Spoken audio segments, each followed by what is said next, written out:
I'm with Lynn Ruth Miller at the Ramada in Leicester, ahead of her third show in a row for Dave's Leicester Comedy Festival. Yes. So it's been a busy week so far, hasn't it? It's been lovely. It's been lovely. Have you had fun? Yes. And I've met a lot of nice people. Our venue is really wonderful. It's Heroes at Hansom Hall. Hansom Hall. And it's just a wonderful venue. It's a bigger room than I'm used to doing because I do festivals, and this is a large room. And the lighting is good, and the seating is good. It's a spacious area, so it's really nice, and the people there are nice.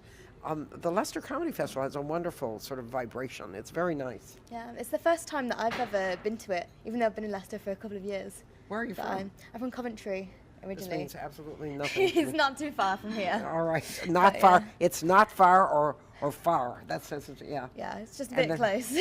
And then I'm from California, so not far isn't far because I'm used to going 500 and 600 miles just to do a gig. Yeah.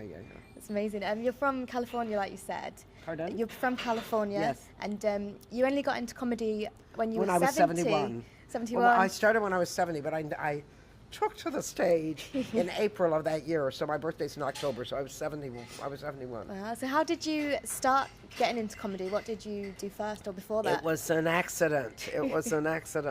I was surfing through the web for jokes because I do book promotions as I write books, and I was looking for new jokes. At that time, they didn't send as many on the internet as they do now. And it was that kind of joke that I told, the kind that you get on the internet. And I was looking, and I saw this thing called San Francisco Comedy College. And I thought, I'm really good at college. So I called him up, and I just left a message. And he called me back, and all he had done is heard my name and heard my voice.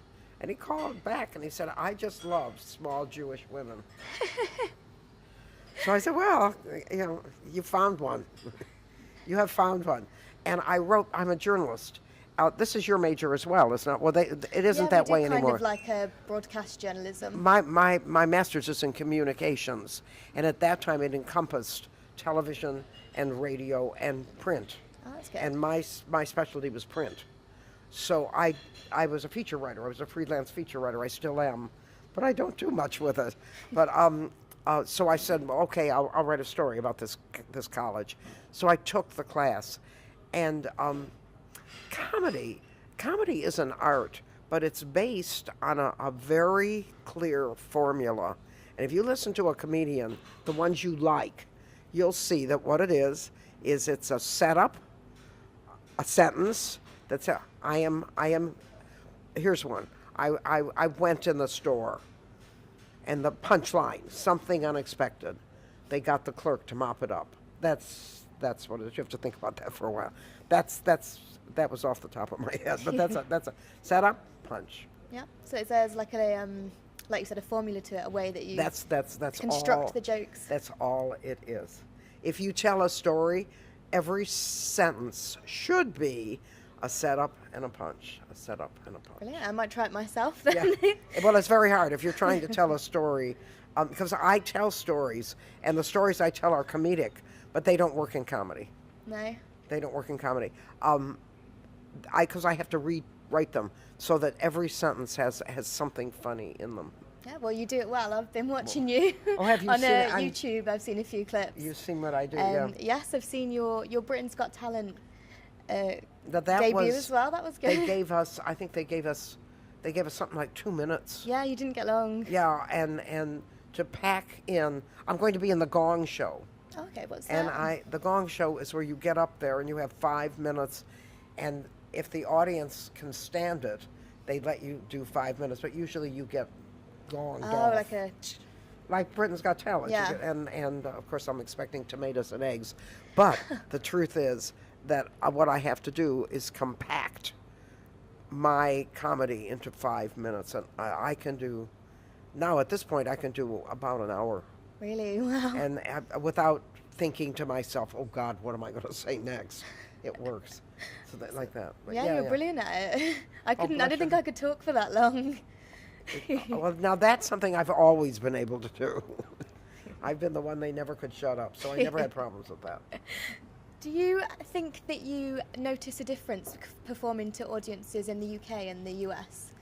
Not audiences. I've said this over and over again, but I believe, I don't know, I believe it's because I have my hook is age. I talk about age. And I believe that everybody fears the disintegration of age. And that's my whole topic. I talk a lot about the news, but I always talk about, it's a new world, that kind of thing. Yeah.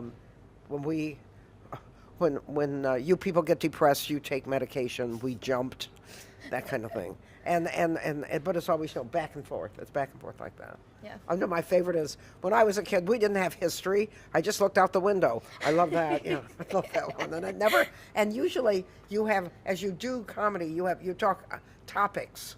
You have topics like I'll talk about my marriages, or I'll talk about my wrinkles, or I'll talk about dating, which of course is totally ridiculous. I'll talk about women, and so that one never comes up, the history one, and I just love that. I was like, I have to use that sometime. I just love it. I just did. So, Yeah, because your show is called Granny's Gone Wild. That's right. Well, that was also an accident. When years ago, I did a show for her name is Vicky, and I'm misplacing her last name, but it's Brian Damage's wife. And I did a show, and it was just comedy, and I called it Granny's Gone Wild. So when I was in Brighton, and we were talking about, and I believe then I did a show at Sweet, and I called it Granny's Gone Wild. That was the comedy show. And then when I was in Brighton, this man said, well, what you should do is you should take the best of all the shows you do and put it together and make another show. What do you want to call it? And this is probably something like 2 a.m, and I was probably drunk. I said, oh, Granny's Gone Wild. Then it occurred to me that when I do this in Edinburgh, people think, oh, I've seen it. No, they haven't seen it. This is different. So now we call it an all-new musical, Granny's Gone Wild. And this man, whose name is Bill Smith, helped me put together his favorite songs that I already sing. We added 3 of his songs that he had written, and that's Granny's Gone Wild. And then he did something that I had never done before, and I believe that it is what made this cabaret a winner. He had me make it semi-biographical. In other words, I'd say where I'm from. I'm actually from Toledo, Ohio, which is horror story in itself. But I'm from Toledo, Ohio, and I do a little bit about my mother, which every Jewish woman does about her mother, and then I do a little something about the fact that I had an eating disorder. That took me a long time to put into my comedy. I don't think it's funny. I think an eating disorder is a frightening thing, and I think that it's much more prevalent than we think, and I think that men have it as well, and older people have it, where they look in the mirror and they see an old person, and they think that if they stop eating, they'll be slender and magazine cover material, and actually all they become is a loose bag of wrinkles. That's what happens. But they don't see that, and I find it not funny. However, I do a bit about the attachment. People with eating disorders are very fixated on food. And it's unbelievable. And I used to think I was the only one. When I had it, I used to read recipe books. I would just read them, because I certainly wasn't going to eat it. I'd read it. So I do a tiny little bit about being fixated on food that is supposed to be funny. And last night when I did it, I usually get a laugh, but last night I didn't. And I often feel that when I do that, it's because people have had experience with eating disorders, and they're very, is the word pernicious? It's hard to let go. But so again, audiences in England and audiences in America laugh pretty much at the jokes I do, because I'm talking about something they're afraid of. Yeah. But if I branch out and I start talking about social issues, there's going to be a difference. I've gone to many comedy shows where I know the people are funny and they're just not making me laugh at all. I don't see what's funny. I don't get the difference. That's it. Yeah. So you're doing your shows at the minute. How have the reactions been? I know you said last night was a good show. You were up till last night was 3:30. oh well, no, I did 2 comedy shows as well, and they were Okay. excellent. I did Just the Tonic. Yes. They that's gave a me good 5 venue. minutes, and I did very well. It was I do The Stand, which is a series of comedy clubs in Scotland and in Newcastle, which is the strangest place. I adore Newcastle. That's in the winter when it's snowing. The girls wear bikinis. I've never seen anything like it. And a little rap. I mean, that's a walking outside like that. And I remember I said to this one girl, it was in October, it was February. She was freezing. And I said, what do you wear in the summer? I mean, I don't know. She's wearing nothing. That's Newcastle. Anyway, and Glasgow, which is it's an island of itself. In Glasgow, it's the most marvelous place ever, ever, ever. The Stand, and Edinburgh, which is where, to me, is wonderful. So these are all little pockets of the world that everybody should experience. And the Stand, and when I do comedy there, the audiences are large, and it's different than in a bar. They come there to laugh. They want to laugh. I mean, we were last night, and that was like Just the Tonics. And you're so fortunate to have it in Leicester. You really are. And I hope that you frequent it. I don't know if any of you are old enough to frequent it, but you should, because to have a group of people that come specifically to laugh. People go to a bar or they go to a restaurant or to eat or to drink, and then the comedy is sort of like the frosting. If you go to a place like Just the Tonic, and you're there, you paid money to be amused, and so for me, I get up there and they want to laugh. I have had problems, however, because I'm old, and I have problems with getting up there, and they're thinking, oh, I can't laugh at that. You know, that's my grandma up there, and I can't do that. You know, I'll hurt her feelings. And also, patronizing. People are very patronizing to me. You know, let me help you up the stairs. Well, I don't get upstairs very well, but I manage. You know, let me do that for you. And sometimes it's very relaxing. I just say, yeah, go ahead. It's nice to be. If I can't be a Jewish princess, I'll be a Jewish grandma. But but mostly, it's been a marvelous life. I can't recommend it highly enough for anyone at any age. Last night I was talking to Imran, and I don't remember Imran's last name, but he was shortlisted for Best Comedian at the Edinburgh Festival, and he's absolutely superb. He's also up here, and you should also interview him because he's amazing, because he has now made a career. There's a difference that you should know. He has made a career in comedy. He is supporting himself. Right. And he told me last night, that was one of the reasons I was up till 3:15. We were talking. And he told me what he did. And of course, now that I'm here for 6 months, I'm going to try it. But that's what he did. He went everywhere. In Britain, there's an immense opportunity to do comedy in small places where you don't have to go through 15 layers of bookers and administration to get a gig. At the Stand, you can't just get in. They have to look at you, and then they have a rotating list, and you're on the list, and they're not going to put you ahead of someone else. And they have sections. They have compares. I am horrible at comparing because I can't hear. And the art of comparing is talking to the people. So I say, what's your name? I have absolutely no idea what they said. And in Glasgow, I not only can't hear them, I can't understand them either. So I can't compare. But that's a very difficult niche. And if you can do it, you can do anything. And I'm going to be comparing in Comedia, and I'm actually I have a hearing aid, and when you get to be my age, you'll know everybody hates their hearing aids. I'm sticking the thing in because that's my only chance so I can hear what they say.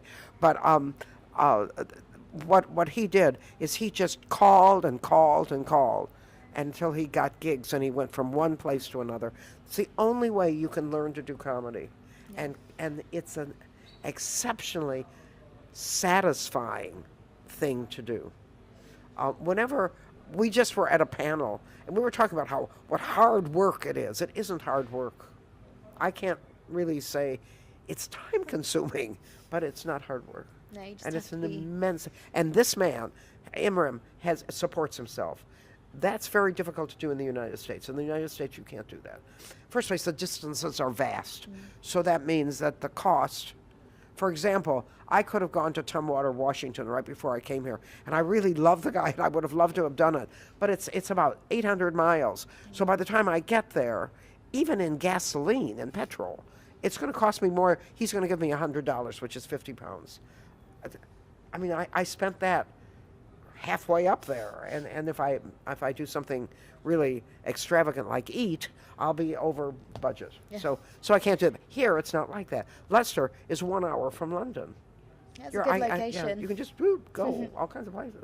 You've got a show in London, haven't you, after the comedy festival? Yes, This one here. that's why I'm here. Are you practicing for it, practicing your material? That's right. Well, actually, I have two people that have really made this thing happen. Richard Daniels, who is actually here, it has done tech. This is the first show that I've ever done that has complicated tech, but all shows have technical requirements. Things like microphones, things like sound, and I usually sing, which is that's a travesty on the word. I haven't carried a tune in years. But I attempt to sing in most of my shows because I write parodies. I write funny stuff. I hope. Anyway, but this show also has videos, and Richard has helped make the videos happen and made them so that the show runs smoothly. Because the difference between doing stand-up comedy, where you have 10 minutes or 20 minutes, or if you're lucky, a half an hour, is it's just you and the microphone and the audience, and you're the only one that can make things go wrong, which I do very often. But if you're doing a show, other things have to click. The props have to be where they're supposed to be. You have to be where you're supposed to be. And I have someone whose name is Karen Rosie, who actually I think contacted you. And she's the one that gets me where I'm supposed to go, gets the costumes ready, makes sure that I remember that I have an interview at 4 o'clock, which Richard does too. And as my mind disintegrates, they seem to do more and more. So without them, this would not have happened. Yeah, it looks fabulous. How much longer did you plan to stay in the UK? You say you got 6 months. I'll be here till September 8th. And you're going to work straight through that, or are you going to take a bit of break and look around? I'm going to be in Ireland. I'm going to be in Ireland in June. If I can get enough gigs lined up, I will be here in July. And I'm thinking that would be good because it's a preview for the Edinburgh Festival. And I was very fortunate. The stars shine on me when I come to the UK. I managed to find places to stay and ways to get around that I don't have in the United States. I have another friend. I'm from a place called Pacifica, and I have a friend. Her name is Karen Backos. They moved, and I never can remember where they are. Remember the name? Karen, that you met? You know where they are. They're near Oxford. So, near Basingstoke. No. It's near there anyway. But I go see them, and they come to me, and they love it here too, because there's an atmosphere here that because you live here, you don't realize it. I mean, America is a very self-centered country, and it's very you win or you lose, and nobody's going to help you out. But here, people help one another in every single way. I'm going to be going home from Leicester with a huge suit. Well, I have a huge suitcase. I can't get up and down stairs. I'm not the least bit worried. I'll be here. Someone is going to help me take that thing up the stairs. I always remember Tom. What's Tom's last name? Wonderful, wonderful man. Come on, you have no memory. He tells a story how he saw a disabled man standing at the top of a stair. And he was trying to get a suitcase up the stairs, and he ran to help the man, which is very typical here. And the suitcase was so heavy that it went back down the stairs. And he said what it looked like is that he had run over to everybody else who was watching. It looked like he had run over to this disabled man and knocked the suitcase back down the stairs. And I really love that joke because it's so funny, because it could happen here. It would never happen. And he was mortified, but it could happen here, but it would never happen in America because nobody would help him. No. Nobody would help him. So this is a country, and I believe that the reason for this is because of after World War II. Was it Winston Churchill? I don't know who it was that said from after World War II, they said no one in Britain is going to be hungry, and everybody's going to have medical care, and then they established NHS, and they and the whole country became slightly socialist, and you feed people. You have an immense number of people on the dole. It's just a lot. But in Britain, you don't have to worry about starving. You don't have to worry about being homeless. And people actually go out and find. In Ireland, it's the same way. They go out and they find you. If you're sitting on a corner with no place to live, some people want to do that. Believe it or not, some people do. But they find you. That doesn't happen in the United States. The United States is trying to change, and I believe. One of the things about Barack Obama is I believe that he's trying to change that, but it's like climbing up an icy slope. Americans believe that you either sink or swim on your own ability, and the hell with you, and that doesn't happen here. So, as I say, and I was saying that Karen and her husband Mitch, they love it here, and I can see. I've been visiting them. Because I've been coming for so long, I can see how their personality, their frame of reference has changed by living here. I think this is a lovely country. I think it's a shame that you people who live here don't realize, because there's so many things about it that I hear you complain about, and I think, yeah, you should come to America. You should come to America, where if you're the wrong color, the police who carry guns will stop you. And if the guy is in an aggressive mood, he's gonna lock you up for no reason. In my country, when policemen see you, they carry guns to protect themselves. And I object strongly. So I like this country. So I like being here. I feel like at least nobody's going to shoot me for no reason. I mean, they might push me. They might push me back down the stairs, but they won't shoot me. It'll be all right. There's no fear of that. You said you're going to Ireland. I'm going to Ireland. I do very well there as well. Yes. Do you like the Irish? I like it. Well, yeah, well, usually I think the reason I'm not sure I do very well. I'm usually so drunk I can't really tell. I mean, I go to Ireland, and then when it's over, I think, have I been somewhere? Just wake up on the plane back. I know. Yeah, I wake up on the pavement with somebody saying, "Are you all right?" Someone's pushed you down the stairs by the looks of it. Pushed me down. That is really funny because no, that's true. No, Ireland is very similar. I have thought of going to other countries. And I would do it. I'm always limited by money, and that's an important thing to talk about to anybody that's listening. People say, well, if you really want a career in comedy or in theater, you have to have a lot of money. And Tommy Shepard from The Stand was doing a seminar, and he said, yep, in order to succeed in this business, you gotta have money. Well, I'm at a pretty good level of success. Not as much as Imran, because I can't support myself on this, but I have a goodly number of bookings. I'm experiencing success, and I have done it on a shoestring, and it just takes a little thought. But anybody, you don't need money. What you need is belief in yourself, and you need persistence. I see so many comedians. Well, I've been doing it now for 9 years, and I see so many people that have given up. I mean, that aren't there anymore. They're not there. They're not doing it. What a shame, because every year I'm getting to the top of my game. I'm not there yet. I'll probably be dead before I get there. The advantage of starting when you're 23 or 24 is that you might get to the top. Billy Connolly has gotten to the top of his game. He's definitely done it. Imran was saying that when he started, he was something like 23, and he said, I really didn't have that much to say. And now he's 30, and he seems to have a lot to say. Well, you can imagine when you're 80. Oh, my God, I can do an encyclopedia like that. A to Z, 15 volumes, just sit me down. So that's why I can talk for an hour. Because you've got a lot of experience. I've also got a lot in my head that I want to get And so out. You're a shining example of that. It's never too late to start. No, but it never anything.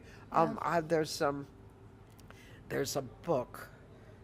Tony Earnshaw gave me the book, and I never remember the man's name, which is a shame because he wrote the book, and it's a good book.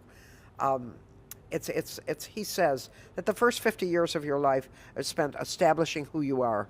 You're establishing who you are. You're establishing what your income level is going to be, what your standard of living is going to be, what your goals in life are going to be, and what your lifestyle is going to be, whether it's married, whether it's not, whether it's with family or with not, whatever. And by the time you're 50, you sort of got it. And it isn't going to change that much from 50 on that base. But from 50, and then in that first 50, you're living a life that is prescribed by other people. You have bosses, you have parents, you go to college, you're learning something that someone else has told you is important. Someone else has told you what to do, and you're doing it. But then when you hit 50, you don't have to listen anymore. You know for yourself, but nobody does that. Most people just continue in the same pattern, but you don't have to. You can do anything you want. I'm in a book where a bunch of people started new careers after something like 60. And there's a woman from Britain, when her husband died, she decided she wanted to be a DJ. And now she's a professional DJ. She's all over Britain. Little old lady just running around. Yeah. There's a man who was in his 80s who was riddled with pain. And the doctor said, you know, you're going to have all kinds of surgery. He said, I'm not going to do surgery. I'm going to do ballet. And he's dancing at major companies. I find that so funny. And he's dancing in major companies now. Yeah. So do you think you'll be trying DJing or ballet next? No, I'm not going to do because that isn't what I want to do. Yeah. That's not my dream. What I would like to do is hula hoop, and I can't seem to do that. I'm not good at the rhythm. Oh, I can't get the hang of that either. Oh, I can't. I could never do yo-yos. I can't do that kind of thing. They just get tangled up. Well, I do too. Yeah. And then on top of that, if I get tangled up, I'm liable to fall on my head, and then I'll break my hip, and then the comedy career will be over. But I got the hula hoops at home. The next project is learning the ukulele as well. I want to do that. So that's the ukulele. You can see that I haven't. Yeah. Do you think you're gonna get it for the next show? No. I'm gonna borrow my friend Sarah Louisa's ukulele and learn 3 chords. That's what I'm gonna do. That's not too much to ask. I'm gonna do that. I think I know one, but I'm sorry. I think it's G. I can never get the hang of it. Yeah. No. And if you ever watched them, and they just go from one to the other. Yeah. I can't do that. I can't do that. I need a piano. I can do that. Can you play piano? Yes. Oh, I can do that. No, my fingers are too clumsy. I can't do that. No, you can do. But you could do that. You can take, And I don't believe. I don't believe that anything. If you really want to do it, the thing is, there's a man named Henry David Thoreau, who says, build your castles in the air. What do you really want to do? Because many of the things we say we really would like to do, we wouldn't really like to do, but really would like to. I certainly never thought I was going to do comedy, but you take that castle, whatever it is, and then you build the foundation. And then you go with the foundation. When you get right about here, you think, nah, I don't really want to do that. And then what people think, which is the mistake, is, I failed. But no, you didn't fail. You build up a lot of experience tickets so you can go to a different castle in the air. Just switch directions. But you have to make that effort. You have to build the foundation. You can't, and of course I can only speak for comedy, you can't just get in there and be a comedian. You can be funny to your friends, but you can't just, it's an art. Yeah. But it's based on that one tiny little formula. Set up, punch. That's all. And done it. Take a sentence, make another sentence that is unexpected. You got it. Brilliant. Well, I hope tonight goes well. Your show tonight. Well, I wish it it would. Last one for the comedy festival, isn't it? It's lovely. Yes. So, and if you can come, I would love it. Yeah, that'd be brilliant. Well, I would love it if you could be there. And thank you so much for interviewing me. Yes, thank you for talking to us. Yeah. And have a good show. Okay.